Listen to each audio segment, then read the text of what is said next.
রাজধানীর হাতিরঝিল এলাকা দিয়ে সহজ যাতায়াতের পাশাপাশি ঢাকার মানুষকে দিচ্ছে মুক্ত বাতাস, খোলা আকাশ আর ঝিলের এক নান্দনিক আবহ। একসময়ের নোংরা নর্দমা আর বস্তি এখন নগরবাসীর নিঃশ্বাস নেয়ার জায়গা। ৩০০ একর জমিতে গড়ে তোলা ৩,০০০ কোটি টাকার এই প্রকল্পটি হয়ে উঠেছে ঢাকাবাসীর অবকাশ কেন্দ্র। সহকর্মী রোদেলা ফারজিওনের প্রতিবেদন।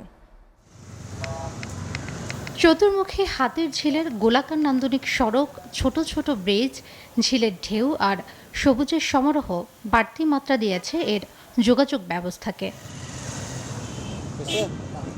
মূলত জনসাধারণের চলাচলের সুবিধার্থে তৈরি করা এই প্রকল্প এখন মানুষের সকাল বিকাল সুন্দর সময়ের সৃষ্টিক্ষেত্র। হাতিরঝিলে আসছি ঘুরতে, এখানে আসে দেখি সময় কাটতেছে, আর এখানে খুব ভালো লাগতেছে। চতুর্দিকে ফুল ঘেরাও, খুব সুন্দর একটা জায়গা আর কি, মনোরম পরিবেশ। সুন্দর একটা জায়গা, এখানে আসলে সুন্দর অক্সিজেন পাই। মাঝে মাঝে এখানে আসি, হাঁটি, ভালো লাগে, এর জন্য আসা হয়। অনেকেই দেখে আসে, সুন্দর একটা প্রকৃতি, এর জন্য আসে। ঢাকার তেজগাঁও, গুলশান, বাড্ডা, রামপুরা, মৌচাক, ফার্মগেট, কারওয়ান বাজার ও মগবাজার এলাকার বাসিন্দা সহ এই পথ দিয়ে চলাচল করে যাত্রীরা বিশেষ সুবিধা পাচ্ছেন ওয়াটার বোটে। আধুনিক এই প্রকল্পটি যাতায়াত অবকাশের পাশাপাশি দিচ্ছে সুয়ারেজ ও বর্জ্য নিষ্কাশন সুবিধা।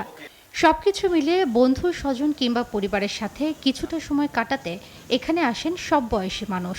মাঝে মাঝে আমি ঘুরতে আসি, আমার ভালো লাগে, কারণ আশেপাশে সেরকম তো কোনো এলাকা নাই, ফাঁকা জায়গায় নাই যে বসবো, একটু কারোর সাথে আলোচনা করব বা কারোর সাথে সময় কাটাবো। এখানের পরিবেশটা অনেক সুন্দর, পানি, আকাশ, সবুজ সবকিছু মিলিয়ে একটি মনোমুগ্ধকর একটি পরিবেশ।